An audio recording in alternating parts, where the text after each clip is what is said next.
Welcome to Flow Tricks. It is Ken. Let me know if you can hear me loud and clear. Today we have an intermediate staff class. We're going to be going over tricks like this, We'll also be working on being able to get through what I call the quadrant zone, and you'll be able to do turning pinwheels and all kinds of fun intermediate things where you can drop the staff just like me. Just a few things before we begin. I'm going to jump on here and give a few shout outs.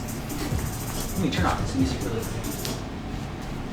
quick. Before we begin, I just want to make sure that you all can hear me loud and clear. I just want to make sure I'm not going to be instructing and all of a sudden realize half hour in that there's been no sound. Before we begin, I hope you all are well. I hope everyone's healthy and doing good throughout this time. There's nothing better than being able to share art, especially when we're all cooped up. I feel like I've really seen a lot of people express a lot of their artistic side through this pandemic, and I think it's a very healthy and good thing. So, in my opinion, if you do feel like you need to, if you got a lot of stress or if you got a lot of things pent up, I feel like that expression in art is one of the healthiest, best ways to do it, because it allows you to connect with something artistic, positive, creative, and allows you to process through your feelings. On top of that, kind of become like a badass, you know?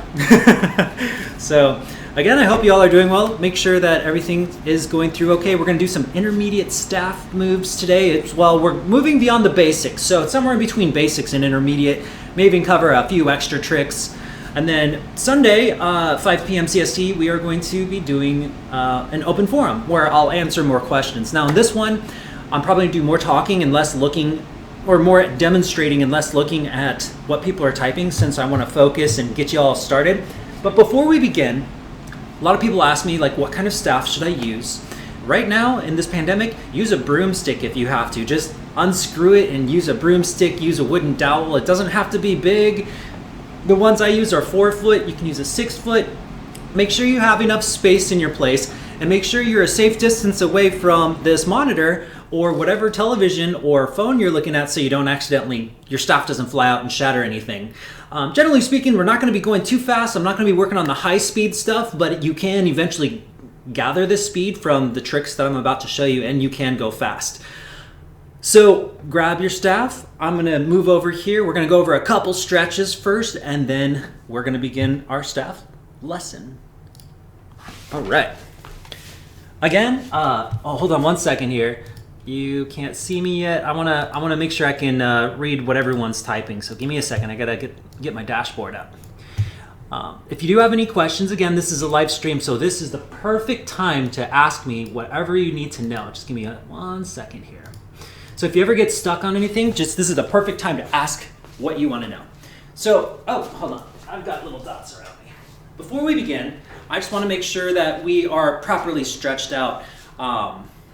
We're just going to do a very few basic simple exercises to warm up. One, we're just going to take our hands, and it's almost like we've got water in our hands and we're trying to fling out the excess droplets. So we're just going to kind of shake our hands like this. Very simple. It's a good one though, because we can kind of just loosen up the wrists. Wow, I'm really bright. Can loosen up the wrists this way. Good way to kind of get it going. Usually I say count to at least 10. I mean, if you really want to go for it, do 30 seconds to a minute of whatever stretch that you're working on. We're not, like I said, we're not going to do a whole lot of them, but I do kind of want to just get us loosened up, because I've been jogging every day for a month and a half, and then just today I got a little injury just because I haven't been stretching or getting ready for when I'm doing stuff. I just go straight into my jog, which is probably not the smartest idea. So I just want to make sure that we're into this too. All right, we're just going to do one more wrist stretch. There's a lot of them, of course, and you've seen me do these in prior videos. This one, it looks like you're going to karate chop your nose like this. Hold on, I'm going to go over to the other camera really quick here, just so you guys can see it better.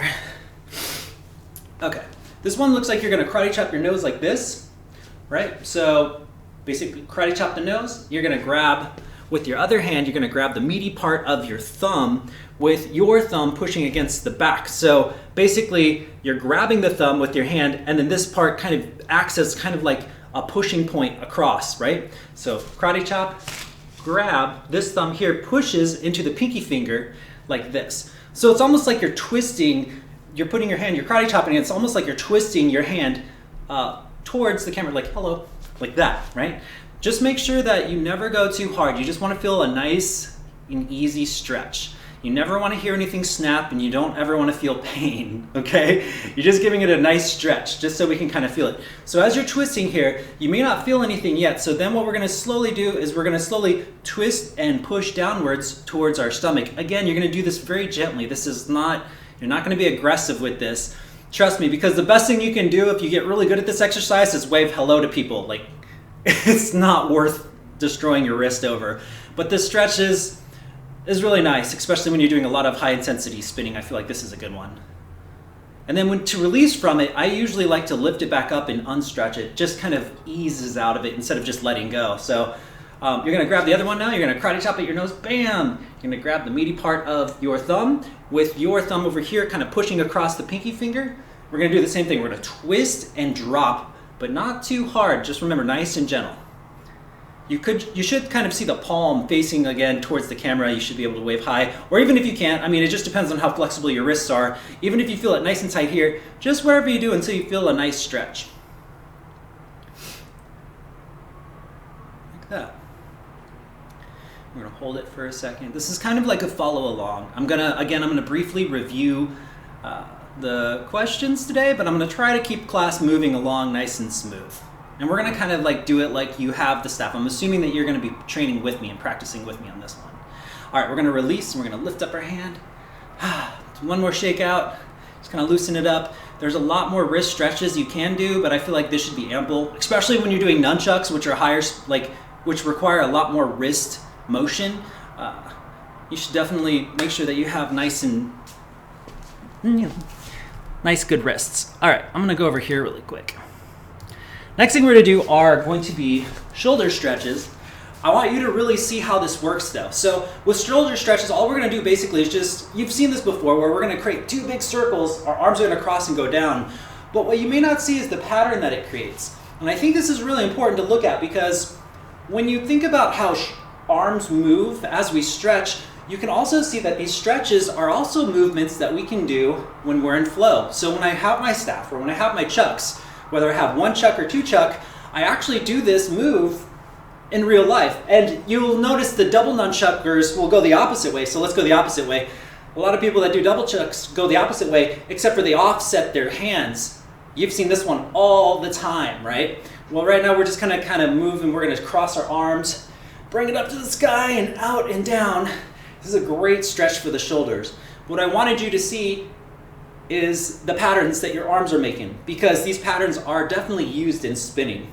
So these are going in opposite directions. My right hand is going clockwise, and my left hand is going counterclockwise, at least to where I am. And that creates these two circles that are moving in opposition to each other. But if we go the same direction, then they'll look like this, right? And this is going to be kind of a basis for, again, for all props, just to understand the dynamics of how two arms can move. Even if you're doing single chucks or single staff, this is very important to know. There's one more thing we're gonna do here, which is I'm gonna face over to the left. So if this is the camera, and if like you're kind of presenting yourself towards a wall or whatever, turn to the left like this, hold left arm forward, right arm backwards, and it's almost like we're just gonna be swimming. So they're always gonna be in opposite positions, and we're just gonna kind of move it like we're swimming. And what you can see with this, with my visual aid, is that we're just making a giant circle. We're just making a circle with our hands. That's going to be the pattern. So if we had like LEDs in our hands and we spun our hands really fast, what people would see is the image of a circle. All right, and then we're going to face the opposite way, and we're going to move our hands backwards. So whatever, you can have whichever hand forward. Right now my right hand is in front of me, my left hand's back. But we're going to go backwards. So now the hands are going up and behind me, like this.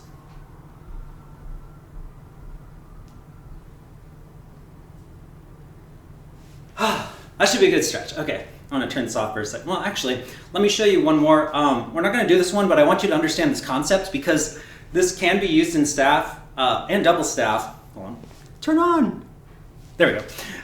The concept is you can actually switch between these two, but we're not going to go into this too deep. You can switch between the two when my left hand's up on the top here, and then my right hand kind of joins in the same direction. Like we swoop up and then I can turn this direction, and vice versa. If my right hand's coming down towards my hip, I can swoop down and get back. And this gives us the ability to turn with this stretch. And this is definitely used in performance or flow. We might get into that as a technique, but an example would be if my staff is here, we can eventually use those same arm movements to create this very huge wide area.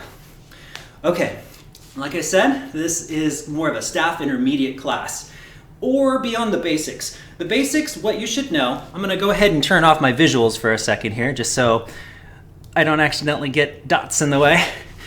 The prerequisites that I think that you should know before we begin is gonna be the rotor. I'm hoping you can do the rotor. Hoping you can do the figure eight. So if you can't do these, you may struggle with some of these moves because we're gonna move beyond this point.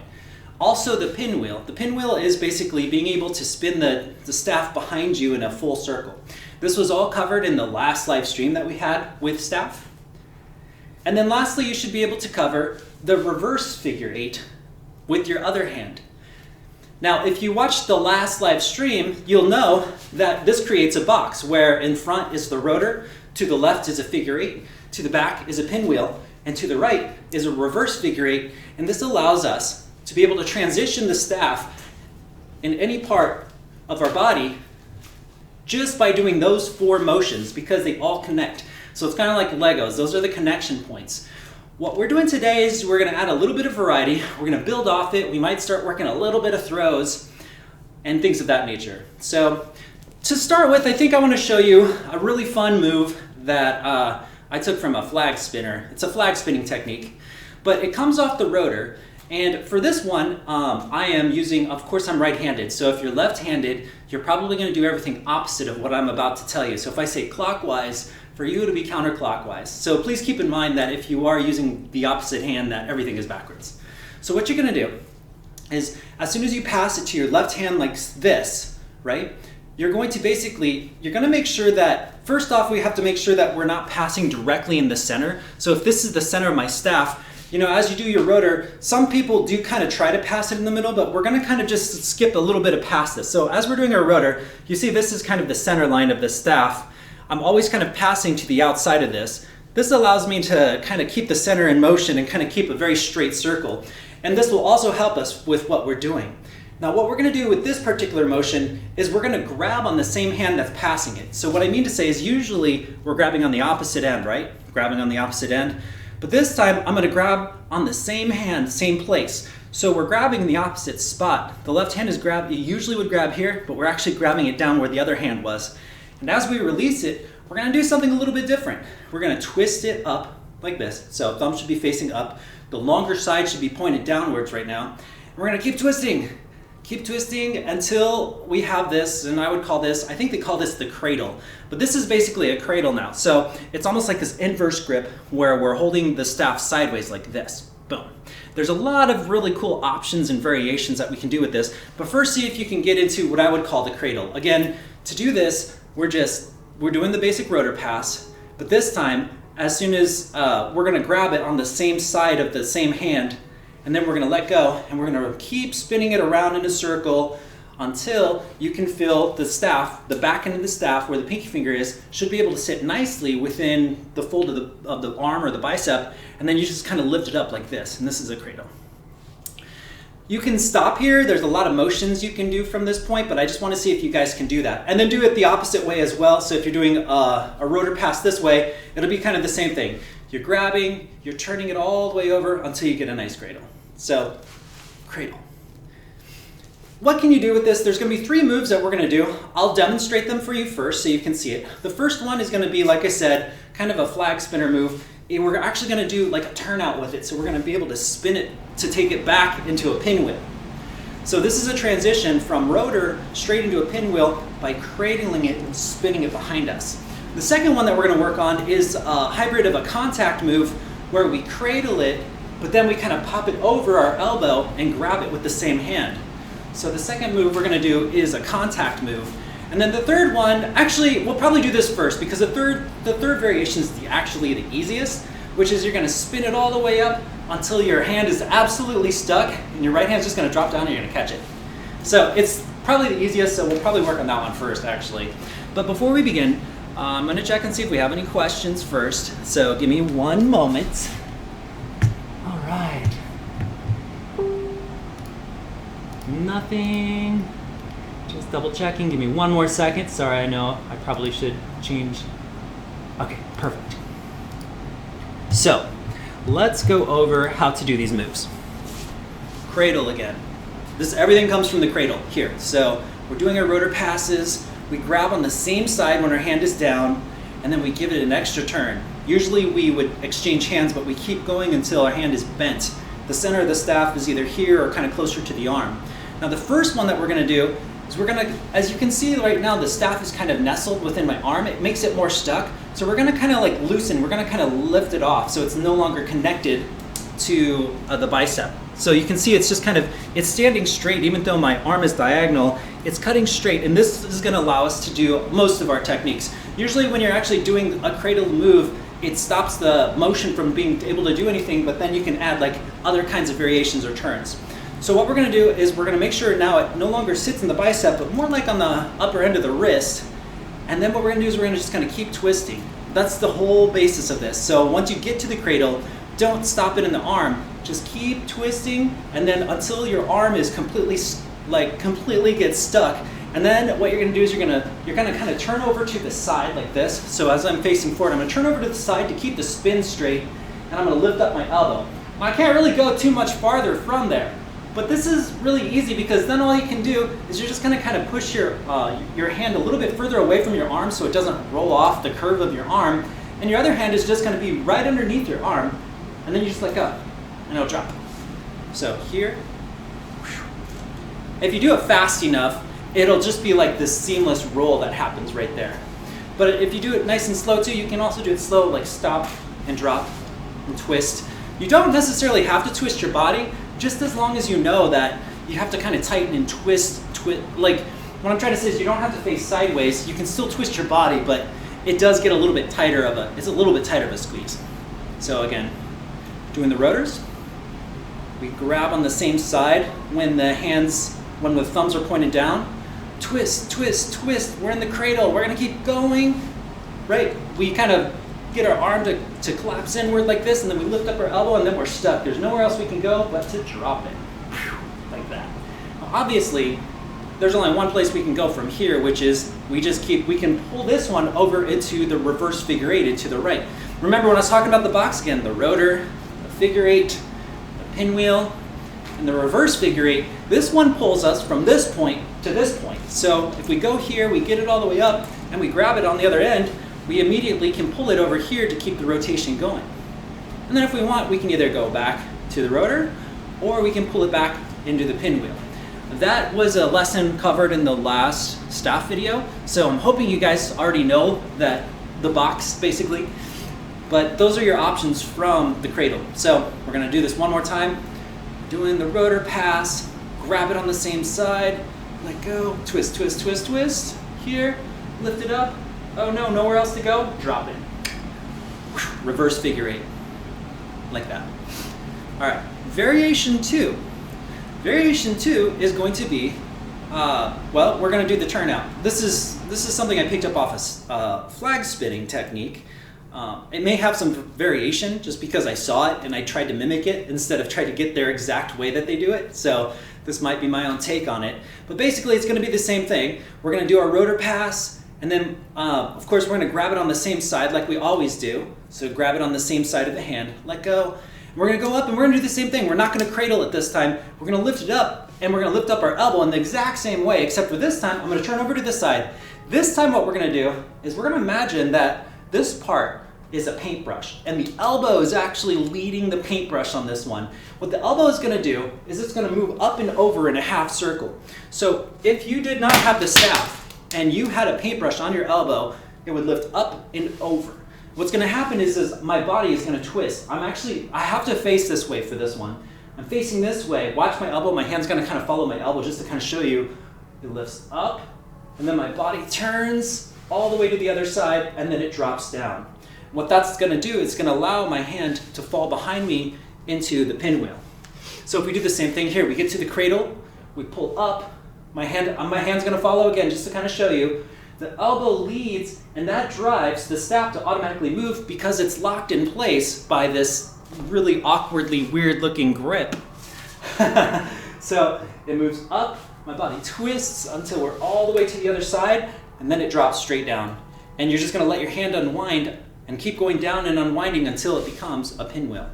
So this move, where the first move kind of came up to a cradle and gave us access to the reverse figure eight, this move pulls into a cradle and gives us access to the pinwheel.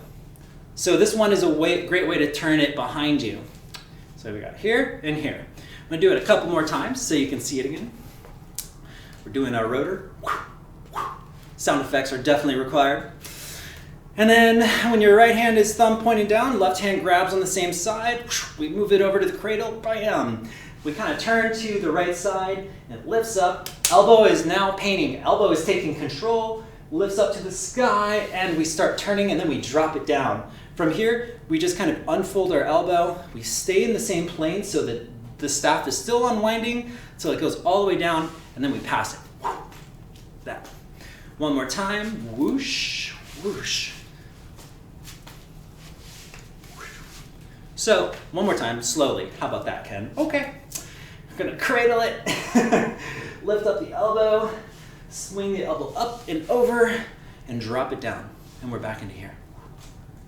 This is nice because both of the staff rotations that I've shown you kind of take you, it gives you access, because as you do a rotor, usually what most people do is they'll just grab it and go straight to the figure eight to the side, which is fine. But if you use the cradle, it gives you access to the other 2 points of the box. So if we cradle it here, and we pull it to the back, then we skip the figure eight completely and we go straight to the pinwheel. Or if we do the cradle again and we flip it over and we drop it into the other hand, we go straight to the other side, which is the reverse figure eight. Again, those are the 4 points of the box, which we discussed in the last live stream for staff.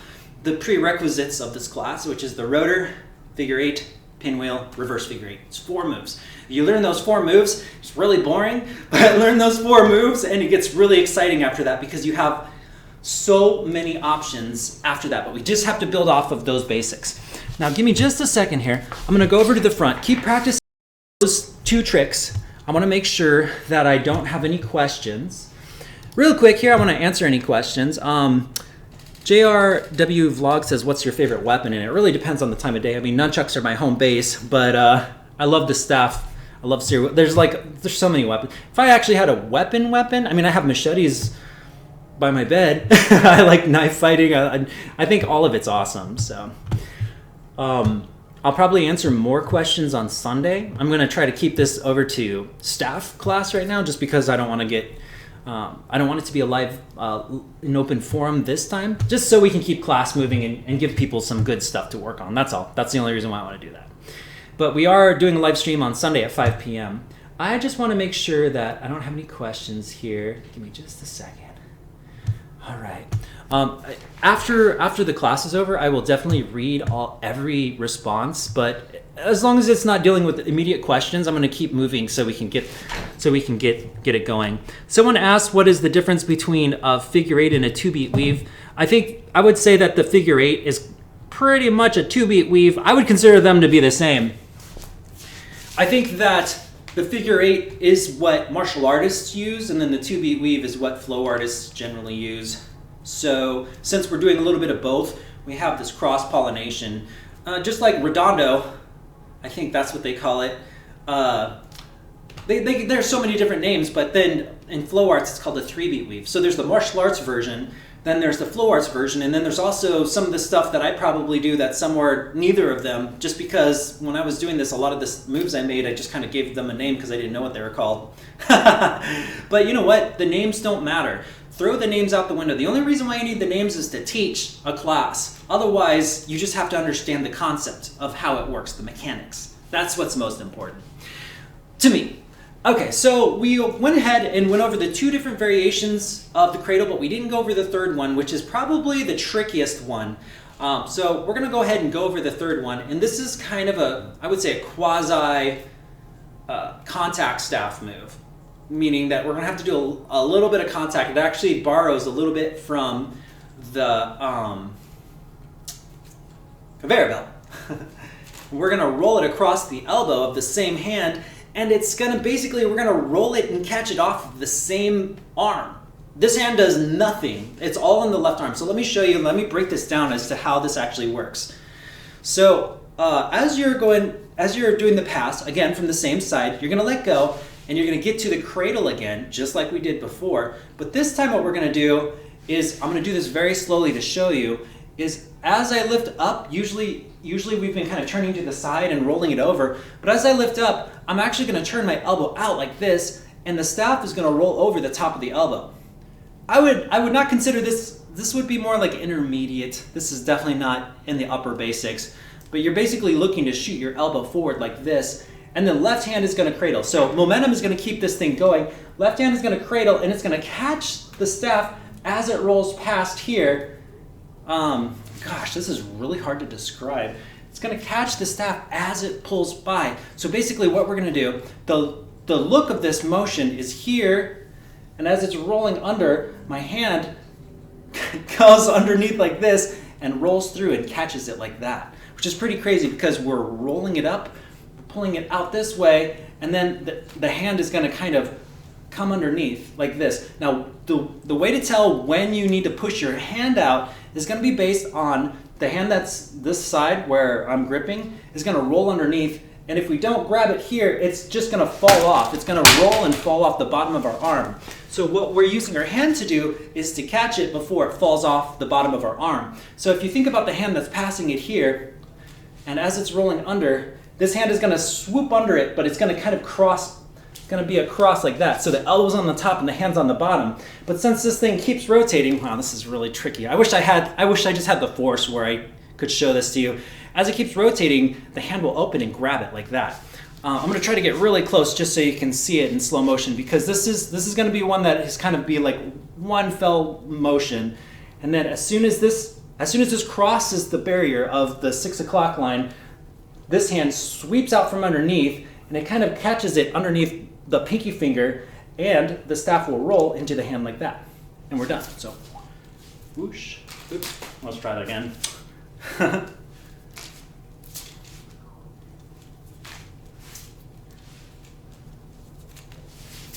In slow motion again, pulling it over, wash, this is going through, and then this hand kind of creates the wedge, boom, like that, see? It's almost like a kung fu move. It's almost like a kung fu move. This is wedged in between, and then as this falls, whoosh, the hand can grab it here and continue the spin. That one, again, is the trickiest. So if you can't get that one, don't feel bad. It's a contact move, it can be tricky. If you don't have weights at the end of your staff, it's trickier. If you have a heavier staff, it's usually a little bit easier to pull that move off. This one's a pretty light staff, so it's a little bit trickier, but not impossible. All right, I'm gonna check here and see if there's any immediate questions. So those are the 3 that I like to do from the cradle. I feel like those are great variations that you can do, and the cradle comes from the rotor pass. All right, give me just a second. Perfect. Okay. Again, I'll get back to some of these messages. I might just take a 5-minute break in the middle of this class to read over what everyone's typing. But unless it's an immediate question about staffs, I'm going to continue forward just so we can get through some more things. Now, the next thing that I want to talk about is something called a one beat, which is probably one of my favorite things. Please keep in mind, I may have the terminology wrong than conventional spinners. My apologies if I ever butcher it. I'm a very kinesthetic person, and I'm not really about I don't always know the names of the moves that I do, I just know how it feels. And a one beat is very simply making a circle without the staff crossing over. So if you look to the side, it looks really wonky. I mean, it looks really silly. Like if I were to stand here in front of a crowd and was like, hey, look at my staff spinning skills. It looks goofy, but from the front, it looks like there's these 2 circles that are happening, one in front and one behind. So my right hand is basically at my hip, downward. And the easiest way to think about this move, which I use this a lot, not explain, because I do motions like this, and a lot of this just comes from just like combining one beats together. A lot of this is just pulling itself through different points of the body, doing like one beats, but then pulling it up into another position. So the whole idea of this motion is to imagine that this is a paintbrush, right? In the air, there's a canvas sitting right in front of you. You can actually think about it like if you put a crayon at the tip of this and you stood in front of a wall, how do you draw the biggest circle? That's really simple. That's the easiest way to think about it. So if my hand is down by my hip, had a crayon on here, and I walked up to a wall, how would I draw the biggest circle possible? That's kind of what we want to do. And you can actually use a wall to help you train with this, because if this is looking a little wonky, it's probably just because we're not creating a big enough circle. So what I'd like to see you do is, well, create a circle like this.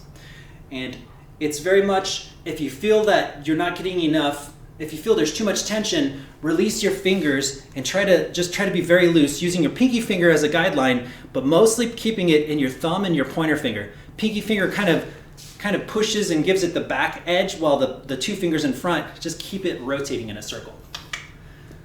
This will allow you to have a little bit more flexibility. Sometimes if you crunch it with your fingers, it's harder to twist than if you kind of keep it nice and loose, because these fingers can be very delicate. It can do very minute, very easily minute tricks. All right, give me just a second. I think I see a question. All right. Let me just double check and make sure. Work the one beat by your hip really quick. I see I just want to make sure here. But yeah, work that one beat by the hip while I look this over really quick. Real quick, my favorite nunchuck really depends on what I'm doing. I love fire nunchucks. There's nothing better than a fire nunchuck. I'm sorry. That's just a fact. Megan. Hey, Megan, what's up? When you release and turn your elbow front, is your hand facing up or down? Hand is facing down usually. Let me go over there really quick and show. I'm assuming we're talking about the cradle position. Like when we're up here and we move it all the way over here, the palm is facing downward like this. It looks really awkward, but because it's locked in, your elbow is what controls most of the motion here. So here the palm is facing downward. We put it up, the palm's facing upward, but we don't have enough rotation yet. And we pull it all the way up into the shoulder. Palm is facing, well, kind of outward, but I would say it's more downward than anything. It would be like that. Let me know if that answers your question. Also, can you do the elbow trick with a body tracer style move? When you have your elbow in the sky, you can put your head in the hole that's made by the hand and the staff. You know, I'm not sure if that's what you were asking, something like that. You probably could weave it through. I just haven't practiced. Once you do the cradle, there's probably a ton of different options that you could do. I just haven't thought about the different ones. Oh, that's really interesting though. If that's what you're asking, I'm not sure. But you could definitely like tuck it into the shoulder here and use your elbow to kind of kick it over to put your head through. That's the only way that I can think of putting the head through right now. And you could even like roll it through. I don't know. You can get pretty creative with that one, but that's the only way that I could see from a cradle getting the head through it, at least, is by pinching it over to the opposite shoulder and then moving it around to where head can go through. Let me know if that's kind of what you were looking for. Perfect. Great. I'm glad that helped, Megan. That's awesome. Yep, that is perfect. Okay, ha! I answered all the questions. I was not sure if I could. It's really hard sometimes, again, because the way that I see things is visually. So sometimes when I have questions, I really sometimes I struggle a little bit to understand, because if I see it, it's super easy, but just words, blah, blah, blah. Okay, so we're doing this again. So we're going by the hip, we're doing the one beats, and by the hip, we are making a big circle. Now you'll notice something about this circle that is very important. As we turn to the side, my butt gets in the way over here. So the hand can sometimes move to the back to finish it off and move to the front. There's almost like this sway that happens to move it back and forth. And it's especially important by the time you get to your head, because while the booty can take it, sometimes you don't want to hit yourself in the nose, which you can. So being able to move your hands slightly back and forth, Again, if we're to the side, this looks goofy. Like, you know, no one wants to watch that. But if we're standing front where it's a different story, we're creating nice circles. And in my opinion, with the staff motion, big circles is the way to go. Like, you create circles, people like that, I don't know, because it's visual. So what we're trying to do is create lots of circles, essentially. We're creating an optical illusion of a circle. As you're doing this motion, your other hand can definitely be doing something, and I highly recommend that it does. Again, and I cannot stress this enough, there's a difference between a guy that goes like this and just does the technique to a guy that like steps wide. His hand like looks like he's pulling it, or he drops it, you know? Just being able to put your body into it is one of the most beautiful things about why you should spin a staff over other props, because you have so much body control. So if you have any kinds of motions, if you have any types of extra things that you can do to make it more interesting, do it, play with it. But I'm just showing you the technique now. But if you're doing the one beats and you're feeling kind of bored, dude, keep going. Spread the legs out a little bit, drop down, like get a nice center, and then start really feeling the energy move and seeing what you can do with your body to kind of make it more interesting, to kind of feel it to where you're one movement as opposed to my hand's doing this while my body does this. So here's the trick to the next part. This one's probably not too hard, but what we're gonna do, we're eventually gonna do this motion. We're gonna take a reverse figure eight and we're gonna pull it through the body like this. So that's where we're trying to lead to. And the way that this works is as we're doing the one beat and my thumb faces outward, do you notice that my hand is behind my back? That's again because as I'm moving, my hand is kind of swiveling back and forth to clear my hip, because my hip does have like some space that the staff would need to clear. So as it's behind my back like this, what's gonna happen is my thumb is gonna be pointed out this direction, boom, like this. And all I do is I just turn to the side and I just bend my arm and take it over to my shoulder. And now we've just exchanged positions. I really wanna show this to you. Give me just a second. Give me just a second and I'll show this really cool concept to you. Usually I do this with nunchucks. All right, hold on. Okay, there. Usually I do this with nunchucks, but this visual is very important in understanding a lot of the passes that happen. So as we're doing this motion, you can see my hand is down by my hip. These are probably the 6 most important points for nunchucking, but it also works for staff. Because what we're doing is we're taking it from the hip and we're moving it up to the shoulder, to this point. So you can see these circles. Very simple, right? There's just only 4 or 6 circles.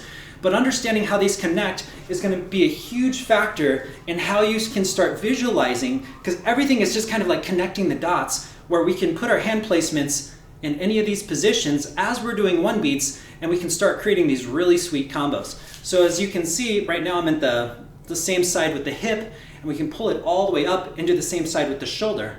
And we can start working on one beats this direction, which we're about to work on. But we have 6 points. And not only can we do it with one hand, we can do it with the opposite hand, or we can do it with the opposite hand behind our back or behind us. So we have a lot of positions and a lot of different ways that we can cover all 6 of these points.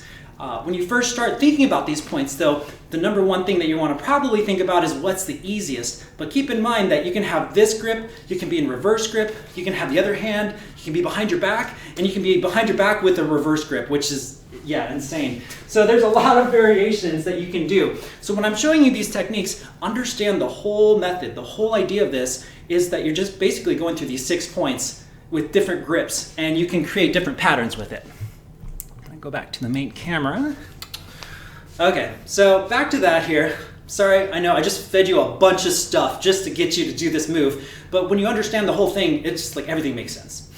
So we're doing the one beat. Thumb faces to the outside here. I'm gonna turn to the side and I'm gonna raise up my arm to where it touches the shoulder. And now we're at the point of the shoulder. Remember the circles? We're at the point of the shoulder now. This is where the pinky side leads. So whenever my thumb is facing outward, the thumb leads, which is what most people are used to. But as we pull it up to the shoulder, now the pinky leads because the thumb is pointing backwards, the pinky's facing forward. So you're gonna think of this side with the crayon now, the opposite side with the crayon, and you're gonna do the same thing. How can I make the biggest circle by my shoulder where I can create, well, a circle? So I've got a crayon, here's a wall, and if you need help, just walk up to a wall and see how close you can get. You could even put a crayon on there if you don't mind that stuff. If you're like super artistic, you know? And the same thing is happening here. If you look to the side, it's not straight because what would happen is I would hit my nose. Blah. So it's kind of moving forward and backwards. As it's coming to the front, it moves forward to clear the front of my face, and as I move backwards, it moves backwards to clear the back of my face. But as I stand here, you really don't see that motion so much. Neat, right? This is great. You could I bet this is super exciting. All right, so I just think this, to me, this stuff was really, I don't want to say boring, but I hated doing this, but I loved when I was able to connect it all together. So here's how we're going to move downward from here. See if you can get this position. If you're having problems, check it out. The concept is always the same with spinning a staff. If you want more rotation, most of your grip is going to be based on your thumb and your pointer finger making a loop and kind of pinching inward, right? This is going to kind of keep it. This is going to kind of keep the rotation, and then your pinky finger does a lot of the work outside of that. These fingers are just kind of a stabilizing force, but they're not nearly as necessary.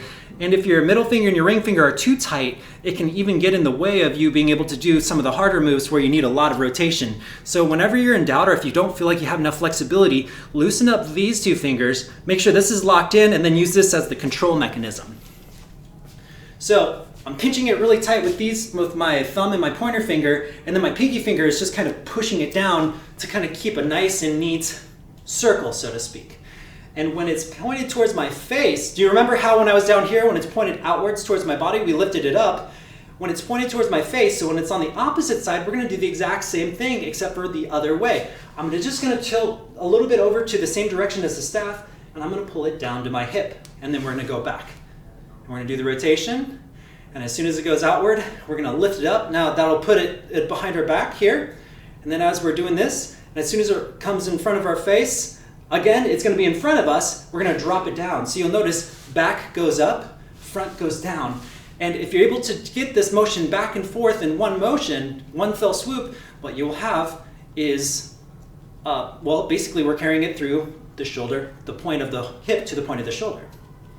And that is what I want you to work on.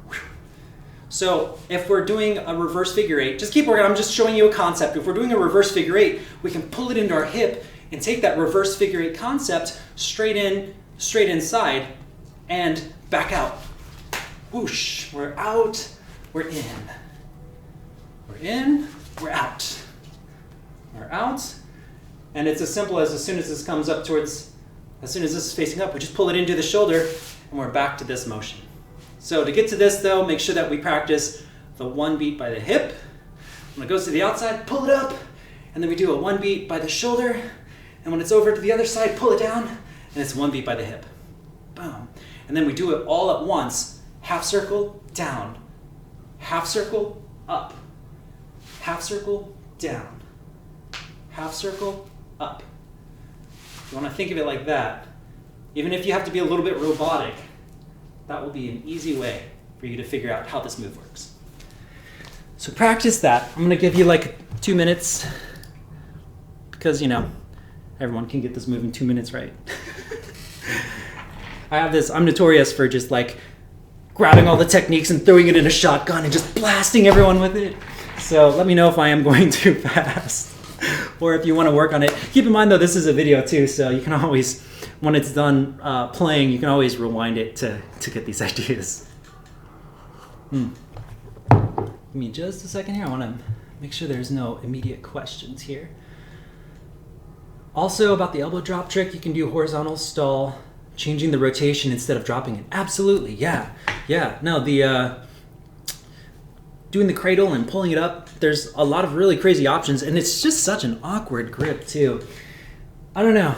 To me, it's visually interesting just because it's such an awkward grip. Okay. I don't have any questions right now about any of these immediate ones, so I'm going to continue forward. But if you do have questions, please let me know.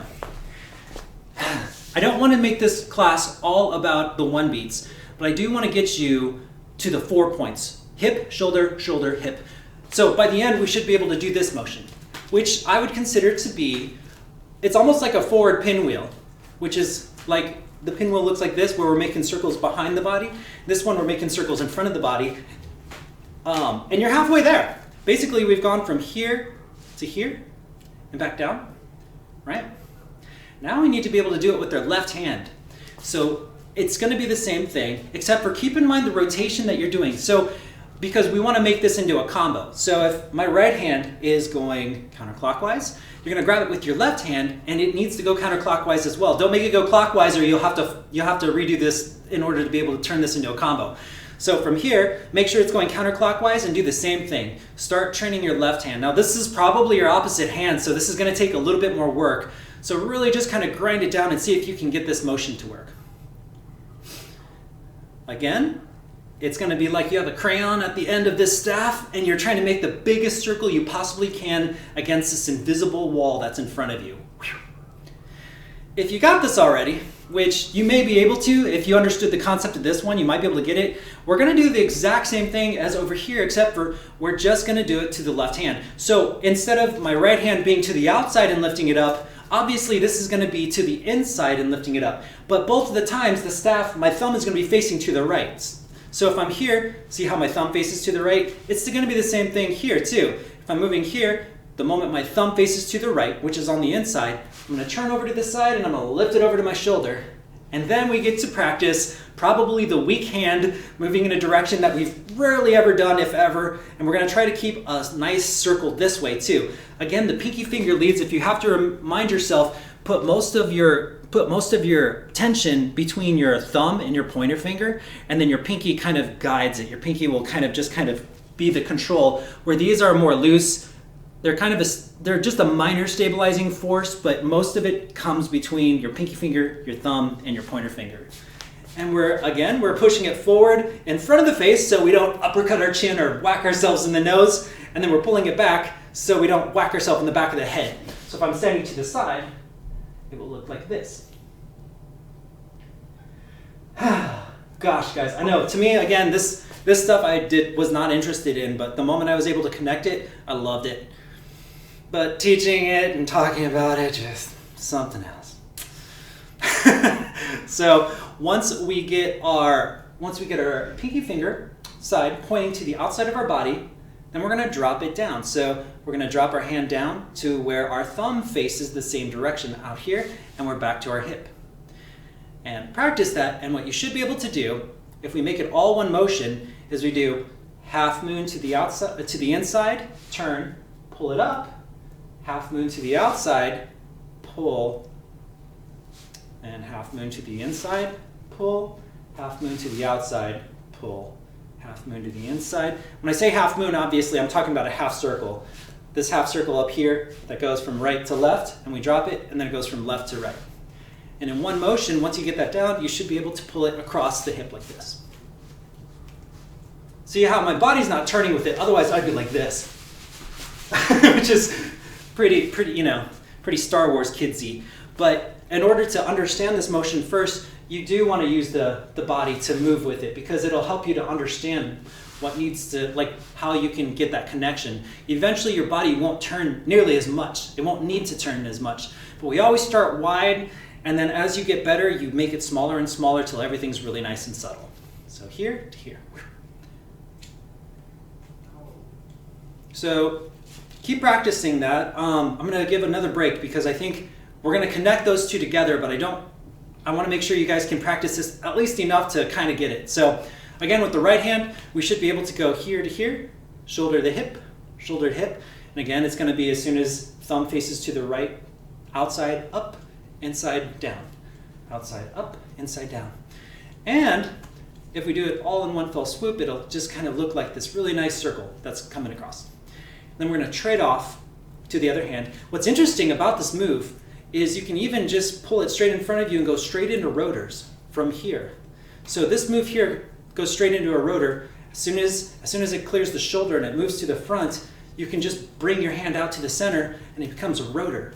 From the rotor, we can pass it to the left hand, and all of a sudden, we can go into this motion. Now we're going to omit the rotor next. We're just going to turn this into one motion like this.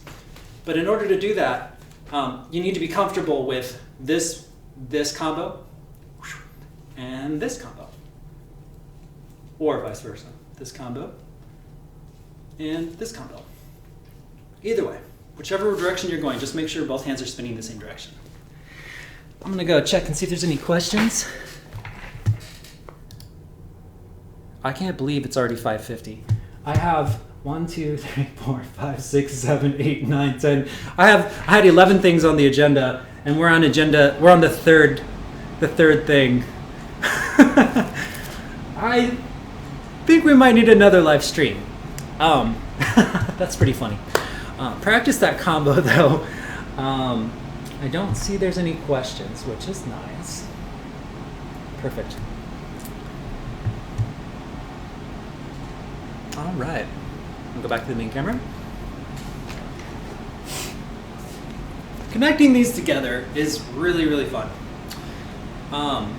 When you think about a pinwheel, I want to give you the concept of a pinwheel because it's exactly the same. A pinwheel, if my back is turned, is our hands are together here, and we're making a pass behind the back, and then it stretch out until it comes down, and then our hands are kind of pointed towards each other. Thumb and hands are pointed towards each other. It's kind of similar with this, except for we're going to pass it in front of us like this, to where our hands are just kind of like when we passed it behind our head here. They kind of look similar, and it's going to be a similar motion here. So it's similar to a pinwheel. So again, the prerequisite for this class is understanding the pinwheel. So I'm not going to get into how to do that because I'm assuming you know this one. But our hands are going to be facing outwards. If we stuck out our thumbs, they'd be facing the opposite direction. So what's going to happen is, as we go across the hip, we do the half circle. We pull it up. We do the half circle here. Once we do the half circle here, the left hand grabs it right in the center point. Now it's very important because you're going to want to naturally drop it that you don't drop it. What you're going to think about is taking this and starting the circle off here and pulling it down to finish the half circle. So it's going to be like this. Half circle grab, half circle down. Nice, right? So right hip, half circle, up, half circle, grab, then just straight from there, it's going to lift into a half circle, it's going to tuck behind, and where does it go from here? It goes down, right? Now how do we get this back? Because if you look at our grip, it's kind of in an awkward spot. It's not usually so off-center, but that's exactly where we want it.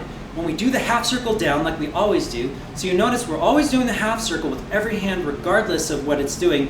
This hand is going to grab across. So if you're going to grab it across, you're going to let go, and then you start over. Half circle up, half circle grab, same side, they're not crossed on the top, let go, half circle down, half circle cross grab, whoosh. I'll go nice and slow, grab, here, down, across, grab, cross, up, grab. And if you do this nice and slow, what you'll have is this nice pattern that very much resembles a pinwheel, except for instead of 2 catch points, we're doing 4 catch points because we're weaving it through the body. In my opinion, I think this looks a little more interesting. And we're not going to get into this today, but as you learn this motion, you can even turn it into a pinwheel with a 180-degree turn. So this is the basis of learning a lot of cool footwork as well. Again, a big reason why I love teaching one beats, because while I hate learning them, like it was pretty boring for me to learn, I felt like it opened up so many like options for different ways that we can flow. Just remember the top, they're grabbing, pinky fingers are almost touching, boom. But at the bottom, they're crossing. Pinky fingers are still touching. Cross and down. Does anyone have any questions about how that works? If you're stuck there, go back to this first. Make sure you can do this motion. If you're stuck there, just work on the 1 beats. So level 1 is doing a 1 beat at the hip and a 1 beat at the shoulder. Level 2 is being able to connect them together with both sides. Connect them together on both sides. And then level 3 is just adding a transition so you can connect between them. Level 4, which we're not going to go over, is when we can start adding turns and start pulling it in and out. We can eventually realize that all these points were actually make-believe, and we can go anywhere we want, but we need to understand how to transition from it. And when you understand that, all of a sudden there's like all these new options that you have. So all the rules that we're talking about, you'll eventually break. Isn't that the case with most concepts? Nothing ever stands too strong on its own, in my opinion. I I think the trick to anything is that you have a good idea for what you want and you learn from people that you want. But the whole goal is to like surpass that and to use it as a launch pad to figure out what you want, like your style, the way you want to do it. So I hope you guys are able to do the same thing and to kind of surpass me. You know, surpass what you're learning, but do it in your own way, so it makes it yours. Okay, before we continue, I just wanted to say again, you know, I hope you guys are enjoying this. This is all of my favorite performers are out of work right now, including myself. So if you like what you're seeing, down here is my Patreon, paypal.me/flowtricks. If you just want to leave a tip in the tip jar, you can just tip for what you've seen if you found this beneficial. Also, we have a Patreon page, which I have over 100 exclusive video, patreon.com/flowtricks. So if you want to have consecutive new videos and access to all the coolest, latest stuff, man, I feel like a salesman now, but it really is about support though, you know? I mean, because without the support, like it makes all the difference to have the support, just like with any business, obviously, you know, and it's no different than with Flowtricks as well. Having support is what keeps it strong and allows us to go forward. So if you do appreciate it, consider a donation. All right, I'm gonna see if there's any questions here that I missed. Cool, Debbie says so nice. My favorite nunchuck, oh yeah, I got that. That was the fire chucks from Dark Monk. Ikeflow says never really thought about the pass around in the front of the neck. Yeah, it's really quite wild, and it gets so much deeper. Like that to me is like when you get bored with staff, it's because you haven't people haven't explored all these points, and it gets really, really deep. All right, I'm gonna go back here. I'm gonna do just a little bit more, and then we're going to move forward. Now, I don't want to go any further than that right now. I'm not gonna go any further than getting that point down to where you can get this. But essentially, your homework is to be able to do it both directions. So you've been doing it this way. Your homework then is quite simply to go the opposite direction, to start working on this point, and start working on this point, right? And same with the other hand, start working on this point, start working on this point, and then making it more interesting. Don't just stand here like, you know, with your, you know, make sure you put your body into it. Make sure like you communicate. What happens if you're down low and you pull it up high? Like it's different than if you're just standing here like this. Cool, you know? So make sure that your body is in tune with it, and you have like these really crazy ideas that you want to do. So it's not just a technique, but it's a moving, living, breathing art. I don't know. To me, like that's what you want, man. You don't want the techniques. You want to breathe life into it. So you slow it down and you speed it up, and you add your body and you create variations and you fluctuate and you create ripples to where it feels like it's something that has a life form of its own. And when you can do that, then I feel like people can see how it feels to you. Like, because I feel great when I'm spinning alone, but when I'm like showcasing it, I have to figure out how to make it alive so they can feel how I feel. That's just how I see it. Just a second here. I think I saw a message. Give me just a second. Okay. So I want to make sure that we also, let's see, we're going to go over two more things, I think. I want to go over anti-spins, just in case we haven't gotten into that, which is this kind of motion, or we can go whoosh. And I also want to go over extensions. We're going to start with extensions. I almost hit my light. We're going to start with extensions first. I'm going to drop this staff down, and I guess we are going to kind of work on that idea that I was showing you. You know how we were stretching, and I was like, your hands are kind of in opposite positions as we're moving, right? Well, in order to do this extension that we're about to work on, we have to learn how to do these stretches, where we're doing the stretches where that one hand is chasing the other in the opposite side. And we have to learn how to turn with it and move to the other side, back and forth. So we're going to learn this motion, and then we're going to take a staff. We're going to do the same thing. Cool thing about this move is if you have two staffs, well, you can do it with two staffs or one staff. Here, I'll show you. Same thing if I have two staffs. Wow! I can also do the same motion, and it looks, oops, messed that one up. And it looks great. And there's also different tricks that you can do with two staffs as well as you're doing it. So don't just think like if you're learning this that you're just learning staff. You're absolutely wrong. You're learning a lot of props. You just don't know it yet. So here's how it works. First, put your staff down. You don't need a staff for this. You have to get the hand mechanics first. And what we're gonna do is I'm gonna turn to the left. Left hand's gonna be forward, right hand's gonna be backwards. And we're gonna kind of swim forward.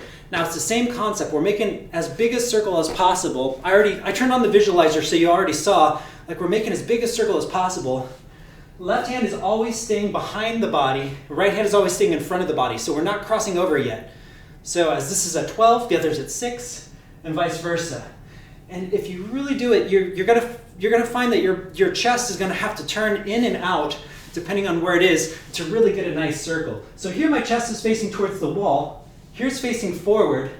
Here it's facing the opposite towards the camera, and then it's facing forward. Wall, forward, camera, forward, wall, forward. But it's very subtle at the same time. So as you get more comfortable with it, your chest is kind of moving back and forth very subtly. But when you first start, make sure that you get these pinpointed down like a robot. All right? Once you get that down, what we're going to do is the moment that the right hand is at the bottom, we're going to kind of move it forward. As we move here, do you see how the chest is facing forward? So this is the cool part, because if you do this, you'll see the transition really easily.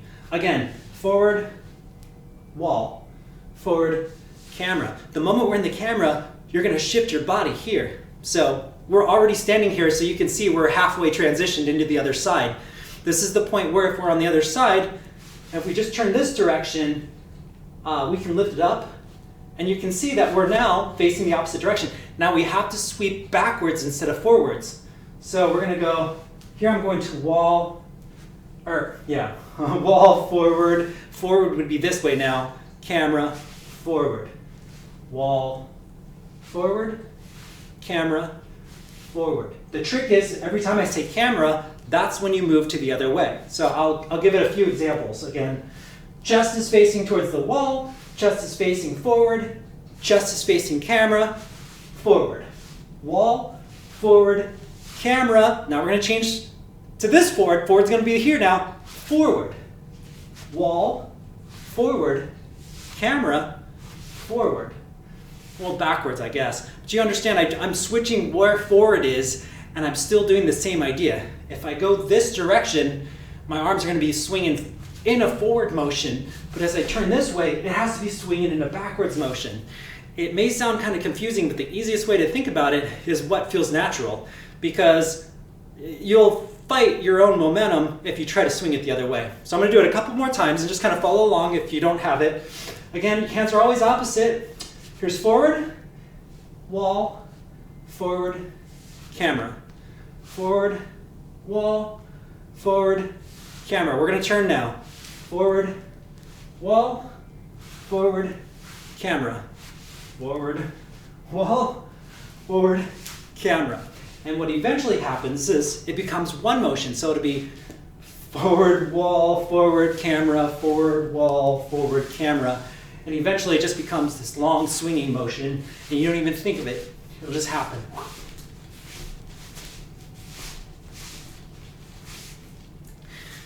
If you can do all that, then it's pretty easy. When you have a staff, you just put it in your hand. That's it.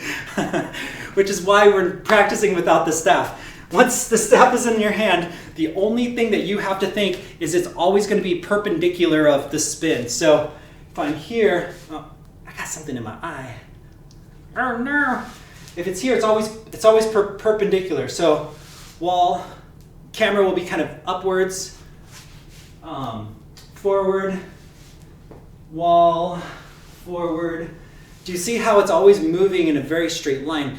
So sometimes the grip is really awkward, but we're just thinking about keeping it as straight as possible. So it's going to kind of move like this. Like if you could think of it like we're drawing a circle, it's always just going to kind of be like the center, like whatever would touch the circle would be right here. It would be the center of the staff would be always touching the circle. So it's going to be like here, swoop down, up, down, and then in one motion it'll look like this. If you can't get that, don't worry about it. It's a video, so you can always stop it and play it later. But if you can't get the staff motion, it's probably because it's a body motion. This whole thing's a body motion. So again, work on the way that the body moves and transitions between that, and you'll totally get it. I have faith in you, grasshopper. The staff is just a way to accentuate the movement that you're already doing. This is really more about just a body motion. Yes. All right, I'm gonna double check, make sure there's no questions. I hope that makes sense. I think it does. Makes sense to me. All right, cool, no questions. I am going to, oh wait, let's see here. Yep, Ken, you're right. A lot of tricks can be transitions between other props. I transitioned a lot of tricks from staff when I started learning poi. Absolutely. I mean, for me, I come from nunchucks, so, and it's really great because it's kind of open to different style just because of that. Ikeflow says, I think that would be considered an isolation. That's more of an extension. An isolation would be more like, I'll show you. An isolation would be more like trying to isolate like a point around the body. For instance, this would be considered an isolation because this center here is kind of trying to hover in space in one point. Sometimes you can also think of anti-spins as kind of like isolations because it can also cover a point in space that moves into a line. Those are called line isolations, whereas a regular isolation would just kind of keep a point, like you can see how I'm trying really hard to keep this point still, which I'm doing, failing at miserably. But a lot of times when you see like this kind of stuff, that's like isolation work. Extensions is just your arm is locked out and you're doing like these big, wide movements. The last thing I'm going to show you is just going to be, it's going to be an anti-spin. We're just going to do this one. There's a lot of different variations of anti-spins, but I feel like that one's probably my favorite, and it's a big, wide motion. So there's four points to this motion, and number 3 is the hardest. The rest is pretty simple, to be honest, but you have to nail these very specifically in order to get a nice shape. Now, what an anti-spin really is the staff is spinning one direction, but your hand is spinning the opposite direction, and that causes, you know, those spirographs that you used to use as a kid? It's because your hand is spinning the opposite direction of the other, and it kind of creates this really nice loop. It creates like a nice spirograph look, which looks great. In my opinion, it looks great, especially when you go fast with it, because the faster you go, the longer the trails leave. But I'm going to show you how to do this. Step 1, grab your staff, put it by your hip. This is the first position. Really simple. It's in front of your body. Boom. Step 2, you're going to take this staff and you're going to push it outward. Actually, here, I'll show you. Let's turn on divisions for a second. This will be a little bit easier to show. Give me just a second here. Step 2, all right, my body is now broken up. It's separated by my chest. If you just want to see this, because what I'm showing you is the staff is moving across. See this line here? It's moving across this. It's almost like a line isolation. You obviously won't be able to put a big diamond in front of your chest unless you're super cool and magical, but, oh shoot, I smiled. Every time I smile, this happens. I gotta smile again to turn it off. Hold on, there we go. But you can imagine this in your head if you want to, or you can go to a wall and put a tape of, what you want to put a tape of is a plus sign, okay? So we're not looking at the diagonal points right now. Basically, I'm taking this staff and I'm moving it along this line until my arm is straight and they're pretty much close to it. Shh. So from the center, it's moving up and out, like that. That's step 1. I just want you to see this because step 1 looks like this. Step 2 matches the line above the head here. Step 3 pulls in front and goes to the other side, and step 4 goes down. So it's going to be like boom, boom, boom, boom. You can see that there's a plus sign that's created. I'm going to turn that off now. But if you can visualize that plus sign, you'll realize that the plus sign that I was going across is almost like a roller coaster, and it's going across these very straight guides or these very straight lines. And that's kind of what we want to do, is make this as straight as possible and then pop it to lock it in and make a really nice strong anti-spin. So when we first start, one thing I like to do is change my grip to where I pinch it again with my pointer finger and my thumb, but 2 fingers, my pinky and my ring, kind of grab it here to the side.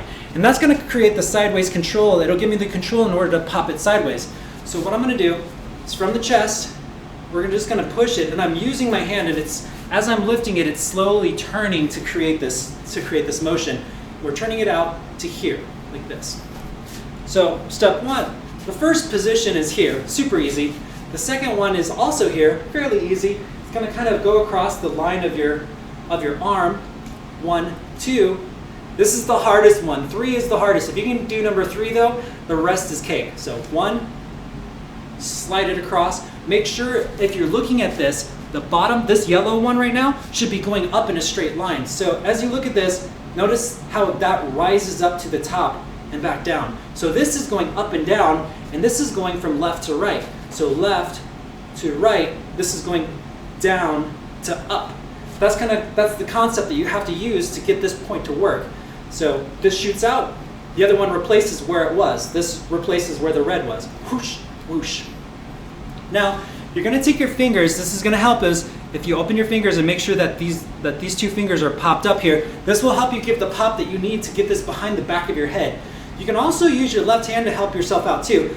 This is still following a straight line and it's going up here, right? But we can't do this in front of us or our hand is locked and we can't finish we get stuck. We have to pull it behind our back, the back of our head, because once we go up here, it's really hard. We're gonna get locked up. We won't be able to finish the motion. So we're gonna go here, we're gonna pop this up, but as this is coming up in the track, we're gonna pull this side as it's going sideways, it's gonna go sideways behind us back here. This is the only way to give us the space that we need to finish this motion. If you tried it from here, you'll eventually run out of space. So as we do the full anti-spin, you'll notice your hand has also gone a whole rotation, so you can't go anymore unless you have Gumby wrists, which I don't. You might, I don't. So we're gonna have to go this way instead. The easiest way to remember it, this may require a mirror, but pop this up in the air if you need to, but think straight line. So look at the red, straight line to the chest, now it's gonna go straight line up. Now look at this, this is gonna go all the way to the right, and then the yellow is gonna go behind me, back to where it started, but behind me. So in one fell motion, 1, 2, 3 is the hardest, kind of just gently lift this up as my arm folds, and we gotta get this behind the back. 3, standing straight up, right? This is where we want it to be. It's kind of weird, yeah. 4 is really easy. Basically, we use our thumb back here. You can see my thumb is sticking out. And we're gonna kind of push, with our thumb, we're gonna push it forward. I can even put my left arm to the side to kind of demonstrate this. As I push it forward, it's almost like we're flying this direction, whoosh, like that. So from here, we push it forward, and then it goes back to 1, 2. This is the hardest one. This is the one that gets everyone. This goes straight up, but the yellow goes behind the back of the head. 3, and we push it out with our thumb this way. 4, 1, 2, 3, 4. 1, 2, 3, 4. If you have problems, I'm guessing it's going to be this one. It's going to be number 3. Number 3 is just a pain in the butt. The best way I can describe it is if you are having problems with it, it's because the elbow is folding. As the elbow is folding, this goes straight up. But as it's going up, you kind of have to create an adjustment so this thing can get behind the back of your head instead of in front of you. If it's in front of you, again, you're going to get stuck. So what you can do is use a mirror to watch yourself, or you can use this hand as a guide. Focus on just pushing this straight up as you go behind, and then focus more on the yellow instead of this color, which I guess is ever changing now. So if this hand takes care of this side, focus your efforts on getting this behind your back. So let that lift up, but then think, how do I get this behind my back here? And then just kind of focus back and forth between the two. Here, lift up, and as it comes through, you notice it's a very tight squeeze. And then I'm gonna pull my arm out to the side for a second. We're gonna get like we're flying and back down. And in one motion again, it just looks like this. And you can eventually go the opposite direction too. There's a lot of different cool variations with that. In my opinion, it looks great, especially if you're doing a lot of circular motions, to just add a little bit of triangle just to keep it interesting, just to create the shapes. You know, because when you're performing, it's all about, well, when you're performing with props, it's not only is it your body work, but it's also the dynamic shapes that you're creating in time and how they fold and unfold. it's like almost this organic creation of visuals that you can do. I think it's amazing, especially if you can combine both of them. All right, so I'm just going to give some final thoughts now. Some of the stuff is pretty challenging, I do admit. Some of it's going to be a little bit challenging to be able to squeeze in 1 hour and expect to get right away. But again, this is a video, so feel free to review it and go over it. And if you have questions, you can always send me a message, And we have a live open forum on Sunday at 5 p.m. It's mostly probably nunchuck questions, but more than happy to answer your questions about chucks or stuff. Like anything, if you just want to be working or jamming, just let me know. I'm gonna double check, make sure we don't have any questions really quick here. Ike Flow, so what would you call the staff extended right out rather than perpendicular? The staff extended right out rather than perpendicular? I'm not sure. I'm not sure I understand. But generally speaking, when your arm is pushing outward, it's an extension. And then if it's an isolation, you're just taking a point of an object and you're keeping it in place or moving along a very steady path. You could even say that an anti-spin is like a line isolation, because it is technically. It's just there's points and it creates a pattern of line isolations that really look nice. They really look nice. All right, perfect. And I think we're good. I think I've answered most of the questions that we have. But if you do have any others, remember we have an open forum. So even if you want to submit your video and have me take a look at it, I'm more than happy to, as long as you don't mind that I show it to all the streamers. We're going to do that at Sunday at 5. But if you just send an email to ken.flowtricks@gmail.com, more than happy to look it over and share it and give some hints or tips as to either how you can move forward or what corrections we can do to make your flow awesome or work better. Thanks again, everyone. I hope you all are doing well. Like I said, COVID's been kind of crazy, so I really feel like, and I can't say this enough, just having a good positive outlet, a way to express yourself, just makes all the difference. All the difference. So I hope you and your family stay healthy and hope you have enough wealthiness to make it through without too much struggle. And with that said, I will see you all on Sunday. Message me if you need anything, ken.flowtricks@gmail.com. All right, take it easy.